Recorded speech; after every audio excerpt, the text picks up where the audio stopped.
everybody, Sick here again to talk to you about what I bought and what I watched today. And today I have a boatload of VHS tapes to show you. If you guys remember from a couple months ago, I actually raided my grandmother's VHS collection. She belonged to a bunch of those companies where they tell you you'll get a bunch of VHS tapes for 99 cents and then in the end they screw you over. Well, she had belonged to a bunch of those companies, so over the years she had collected a pretty good collection of VHS tapes. And a few months back, when I found out she had all these, she told me she never watched them. A lot of them were brand new, never opened. She just never watches them and definitely doesn't watch them anymore, so that I could take whatever I wanted. I raided most of her collection, went through pretty much as I could get to. A lot of it was blocked away. Got to a lot of it, got a ton of great VHS tapes, but there were two shelves that I had never got to. They were all the way down the bottom of this big, huge bookshelf. They were also blocked by a ton of boxes, so I just never got around to getting to them. So I figured tonight was the night I go through those shelves. So not only did I get to raid those two shelves, but as it happens, all the boxes blocking those two shelves also full of VHS tapes. So got a ton of great stuff for obviously absolutely free. We're going to go down the floor because there's a lot to show you, so let's take a look at what I got. So here are all the tapes. Like I said, there are a ton, so let's take a look at what I got. First up here is The Honeymooners Lost Episodes. This here is a 3 VHS set. Love The Honeymooners, so definitely looking forward to checking that out. Then we got The Country Mouse and the City Mouse Adventures. Now these I know nothing about. It is animated, so I look forward to checking it out, but definitely a blind buy. Never even heard of these, so if you know anything about them, please let me know. Then I got The World of Baby Animals. Now, I know it's kind of silly, but it is a Questar video, and I just recently started getting their documentaries. They've been pretty good thus far, so for free, figured I'd pick it up and check it out. Then I got The Glenn Miller Story, starring James Stewart. As I've said many, many times, I love James Stewart. I've also heard really good things about this. It gets a great review, so definitely looking forward to checking that out. Then I grabbed 10 to Midnight, a Charles Bronson movie. Love Charles Bronson, but best of all, this here is a Canon Pictures film.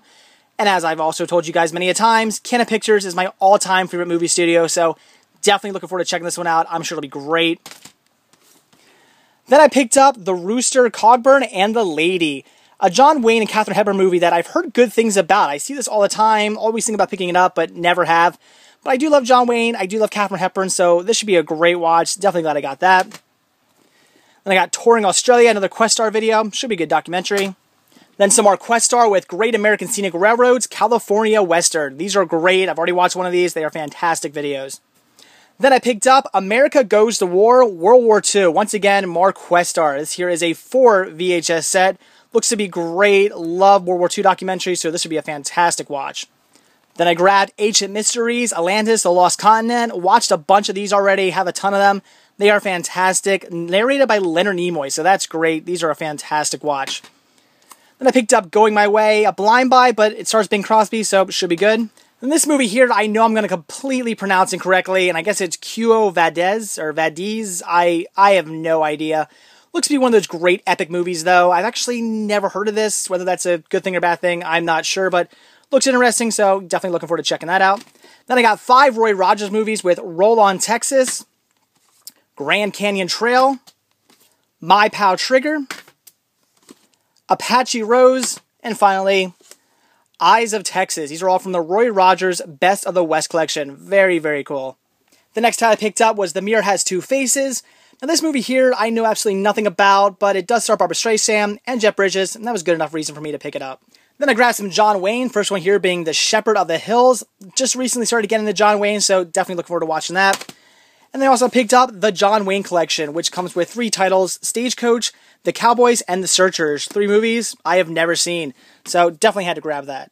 Then I grabbed 6 episodes of the Air Power series with Flight Deck, Fighter Pilots, Thunder in the Gulf, Air Show, Test Pilot, and Arctic Warriors. Again, these are all from the Air Power TV series. I've never actually seen it, but they are from Time Life, and that was a good enough reason for me to pick them up. They usually do great documentaries, so looking forward to checking these out. Then I grabbed For Whom the Bell Tolls, a movie that I've heard great things about. Does star Gary Cooper, so that's also a plus. Definitely had to get this one. Really looking forward to checking it out, just from all the great things I've heard. Then I grabbed Mysteries of the Bible, Jesus into the Galilee. Now, no, I'm not religious, don't really practice any religion whatsoever, but I do love learning about them, so I do tend to pick up any sort of religious documentary I can. They're usually pretty decently done, so how to get this one, and I look forward to checking it out.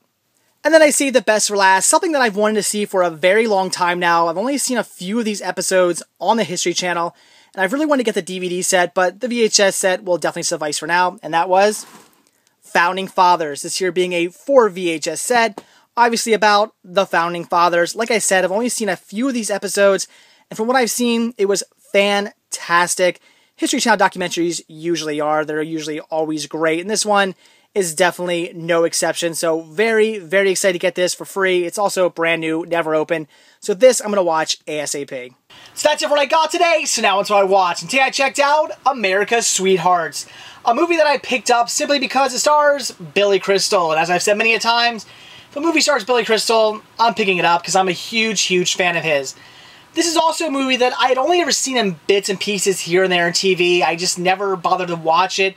It looked like it might have been interesting, but for whatever reason, just never bothered to sit down and watch the thing all the way from start to finish. So tonight, I did just that, and it was okay. It was an enjoyable film, nothing special, nothing great, mediocre, but still an enjoyable watch that I would recommend to at least some extent. There were some decent jokes in it, some very funny moments. Billy Crystal was pretty good. I really liked John Cusack in this movie. I tend to like John Cusack in most of his movies. He's a great actor. Like I said, it was funny. It was well acted. Probably my favorite character from the movie was John Cusack's character. He was a bit crazy. He was a bit nuts and a bit out there. He was going through some issues because he had just recently broken up with Catherine Zeta-Jones. So he was going a little wacko, and I really like his characters from the fact that he was completely insane. There's actually this great scene in the movie where he's fantasizing about meeting up with Catherine Zeta-Jones because he's about to go talk to her, and he's kind of fantasizing in his head how it's going to go down. And she's being all, you know, super into him and really flirty with him. And she says something like, is that something, like, I think, is that a gun in your pocket, or are you just happy to see me? And he says, well, actually, it is a gun. He pulls it out, just blows her away. And what I find so funny about that is it's so, you know, out of place for the movie. The movie is not dark like that at all, and just out of nowhere, he just fantasizes about shooting Catherine Zeta-Jones to death, and he gets this big smile on his face, like he's so happy he thought that. And earlier in the film, they kind of hint at that maybe he tried to kill her. There's a scene where she and her new boyfriend are at a restaurant that they used to go to all the time, and he's sitting on his motorcycle, and he sees this going on, and he ends up driving the motorcycle through the window in front of where they're sitting. And Catherine Zeta-Jones and her boyfriend are basically saying, oh, he tried to kill me. But he's saying, no, I just kind of went crazy. I wasn't thinking. I went nuts and just drove through a window. And that's how the scene plays off. It plays very much off like, you know, he just kind of went crazy for a second and drove his bike through a window. He wasn't necessarily trying to kill them. I mean, he wasn't not trying to kill them, but he wasn't also, you know, he wasn't doing it on purpose. He wasn't like, I'm going to drive my bike through a window and kill these people. He just kind of did it because he went crazy for a second. So at no point in this movie do they make him out to be, you know, some cold-blooded killer, but in this scene, he just goes nuts, and it's awesome. I love that scene. The whole movie's worth it just for that scene alone. It is hilarious. I had tears rolling down my eyes. It was so funny. And it's just the smirk he gets on his face afterwards that completely makes that scene. I know that sounds kind of dark and twisted, that, you know, my favorite scene in the movie is one where John Cusack kills Catherine Zeta-Jones, but trust me, it's a funny scene. Billy Crystal, you know, he did a great job. I like that they didn't screw over his character too much, because I thought they were going to go the very typical route where he kind of goes, you know, oh, I don't want to be in this business anymore. I don't want to be in the business of Hollywood anymore. I'm tired of faking things. I'm tired of, you know, hurting people and, you know, trying to just get all this publicity by doing the wrong thing. I don't want to be part of this anymore. I thought that's how they're going to do it at the end, because they kept kind of hinting at certain things. I mean, there's a part where he's talking to, like, the head of the movie studio, and he goes, what if I can get John Cusack's character to, you know, what if I can get him to kill himself? And the head of the movie studio is like, yeah, get it to do it, and do it at the premiere, and yada, yada, yada. And Billy Crystal's kind of just like, really? I was just joking. You know, and it seems like that kind of made me go, okay, they're going to make his character, you know, do the whole thing where they realize I quit. I don't want to have any more to do with, you know, being this person and being this evil person. But at the end of the movie, they don't actually do that. He's still with his job. He still kept his job, and he's still the same person. I thought that was great. They didn't, you know, go too cheeseball with his character. Really did appreciate that. I thought that was great. So in the end, yeah, it's a decent movie. It's basically just about John Cusack, Catherine Zeta-Jones. They are, they used to be married, they broke up, now they gotta get back together to do like big publicity for a movie they're in. But John Cusack, he actually ends up falling in love with Catherine Zeta-Jones' sister, and yada yada yada. Big, you know, big sort of deal there with him falling in love with her, but that's basically the premise of the movie. But it's well done, it's enjoyable. I would recommend checking it out. You know, if you can pick this up for really cheap, I mean, I see this all the time at places like flea markets and yard sales and stuff for $1 or $2. If you can get it for pretty cheap, I'd see if you can pay $3 or less for it. It's worth picking up and checking out. Don't be expecting anything crazy. Don't be expecting anything spectacular. Expect something somewhat mediocre. But a mediocre film that is a fun watch and at least worth checking out, you know, if for nothing else, then at least one time. So, American Sweethearts wasn't great, but it wasn't bad. I would recommend checking it out, though.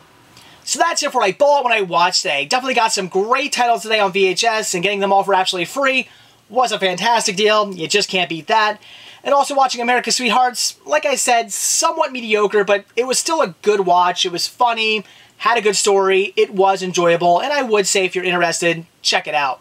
So that's it. Thanks for watching. Stay tuned to see what I bought when I watch tomorrow. See ya.